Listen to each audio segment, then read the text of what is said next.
नमस्कार, मी पंजाब डक. काय झालं, खूप लोकांचे प्रश्न येलेत की हे एल निनो ला निना नेमकं काय. तर त्याच्याबद्दल माझी सर्व शेतकऱ्याला विनंती आहे, मी तुम्हाला सविस्तर सांगणार आहे. हे मुद्दाम स्पेशल चांगला व्हिडिओ आहे का, कारण की एल निनो ला निना विषयी इतकं सविस्तर तुम्हाला कोणता तज्ञ सांगणार नाही. तर तुम्हाला सांगतो, याच्यावर मी खूप अभ्यास केलेला आहे. तर याच्याविषयी मी सांगणार आहे नेमकं एल निनो असल्यावर पाऊस पडतंय का आणि लहान निनाबद्दल पाऊस पडतंय का, याचा सविस्तर माहिती ह्या व्हिडिओमध्ये सांगणार आहे. आणि तुम्ही हे निश्चितपणे ऐकावी, कारण की हे काय झालं, तर काय व्हायला की महाराष्ट्रातले शेतकरी आहेत ते एल निनो म्हणलं की त्यांना वाटायला दुष्काळ पडता आणि ला निना म्हणलं की पाऊस पडणार, असं त्या लोकांच्या मनात भेटी. म्हणून मी हे संपूर्ण व्हिडिओ स्पेशल शेतकऱ्यासाठी सगळ्यांना हे एल निनो नेमकं काय आणि ला निना काय आणि याचा खरंच पाऊस पडतंय का आणि नाही पडतंय का ह्याचा सविस्तर तुम्हाला माहिती देणार आहे. म्हणून हे सर्व शेतकऱ्यांनी लक्ष द्यायचं. तर एल निनो आणि ला निना हे दोन मुळातच स्पॅनिश भाषेतील शब्द आहेत. याचा अर्थ नेमका ठाऊक नसला तरी याचा आणि पावसाचा कुठंतरी संबंध आहे असं प्रत्येक जणांना वाटतं. पण एल निनोचं नाव निघालं की दुष्काळ पडणार अशी प्रत्येक जणाच्या मनात भीती आहे, आणि ला निना उद्भवला की पाऊस पडणार आहे असं प्रत्येक जणांना वाटतं. पण यात काय तथ्य हे सगळ्यात महत्त्वाचं जाणून घेणे गरजेचं आहे.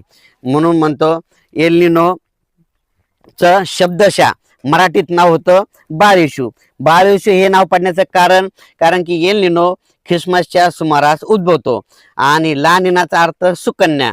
सुकन्या म्हणजे कन्या, कन्या म्हणजे लक्ष्मी. ला निना उद्भवला की पाऊस जास्त होतो, लक्ष्मी शेतकऱ्याच्या घरात येते, म्हणून त्याला नाव ला निना.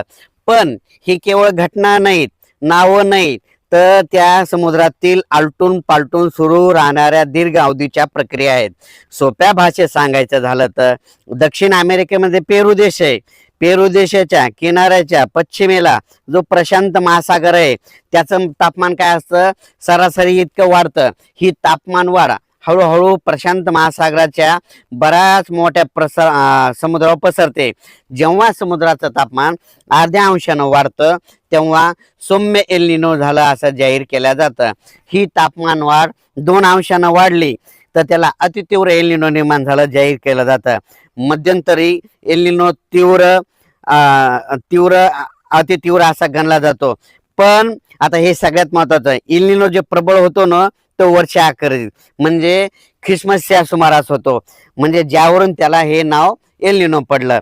पण बऱ्याच आधी मे जूनच्या महिन्यात त्याला वेध लागता, त्याच्या सुमारास भारतावर मान्सून येतो, म्हणून एल निनोचा प्रभाव पडू शकतो असं म्हणतात. ला निनाच्या बाबतीत उलट आहे. ला निना नेमकं काय, ते पेरू देश आहे. पेरू देशाच्या किनाऱ्याच्या पश्चिमेला प्रशांत महासागर आहे.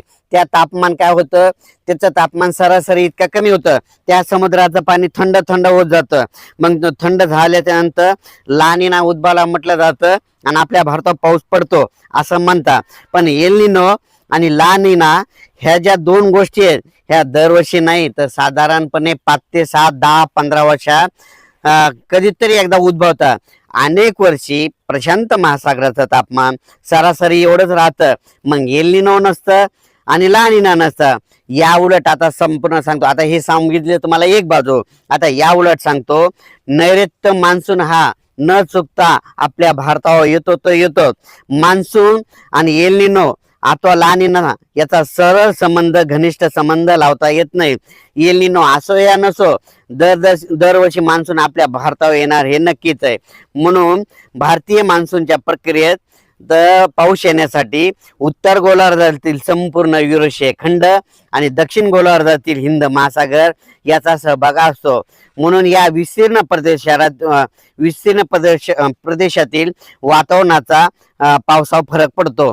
त्याच्यानंतर हिंद महासागराचं तापमान सर्वत्र सारखं नसतं. पूर्व आणि पश्चिम भागातील तापमानामध्ये जी तफावत असते तिचा प्रभाव मान्सून पडतो. त्याच्यानंतर तिबेटच्या उंच पठारावरील हवामानाचा भारतीय हवामानावर परिणाम होतो. हिवाळ्यामध्ये हिमालयात जी पर्वतीय क्षेत्रामध्ये जी हिमवृष्टी होतो, जो बर्फ पडतो, त्याचा प्रभाव मान्सून होतो. मध्य आणि उत्तर भारतातील आताचं जे उन्हाळ्यातलं जे तापमान आहे त्याचा मान्सून प्रभाव पडतो. तरी पण काय झालं, हल्लीच्या काळी जे सगळे जे हवामान शास्त्रज्ञ आहेत याच्याकडे दुर्लक्ष करायलेत आणि फक्त एल निनोशीच बोलायचं आहे. म्हणून मी म्हणतो भारतीय मान्सून जणू एल निनोच्या हातची कटपुतली आहे आणि एल निनो हा मान्सूनचा एकमेव सूत्रधार आहे असं सगळ्यांना वाटतं, पण वास्तविक पाहता परिस्थिती तशी नाही. एल निनो जणू काय मान्सून आपल्या मान्सूनचा एकमेव सूत्रधार आहे असं वाटायला. पण आता मी हे झाले मागचं जे सांगितलं सगळं विज्ञानाची भाषा, आता शेतकऱ्याच्या भाषेत समजून सांगतो. एल निनो उद्भवतो तर तुम्हाला एक सांगू इच्छितो की आपले इंग्रजी महिने कधी सुरू होता, जानेवारीला वर्ष सुरू झालं, पाऊस जून मध्ये आला, एल निनो उद्भवायला डिसेंबर मध्ये, म्हणजे जानेवारी वर्ष सुरू झालं, जून मध्ये पाऊस आला आणि एल निनो कधी उद्भवतो डिसेंबर मध्ये. मग तुम्हाला एक सांगतो ज्यावेळेस एल निनो उद्भवणार आहे ना त्याच्या आधी आपल्या भारतात पाऊस आधीच निघून गेलेला असतो. मग भारतामध्ये पाऊस कधी होतो, जून ते सप्टेंबर मध्ये, आणि डिसेंबर मध्ये एल निनो उद्भवतो. म्हणून तुम्हाला सांगतो याचा घनिष्ठ संबंध लावता येत नाही. पण काय झालं की बरेच हल्ली तज्ज्ञ अभ्यास न करता इतर गोष्टीचा अभ्यास करावा लागतं. मग ह्या उन्हाळ्यामध्ये आता हे जे आता ऊन आहे, आता हे मार्च एप्रिल मे मध्ये आपला मध्य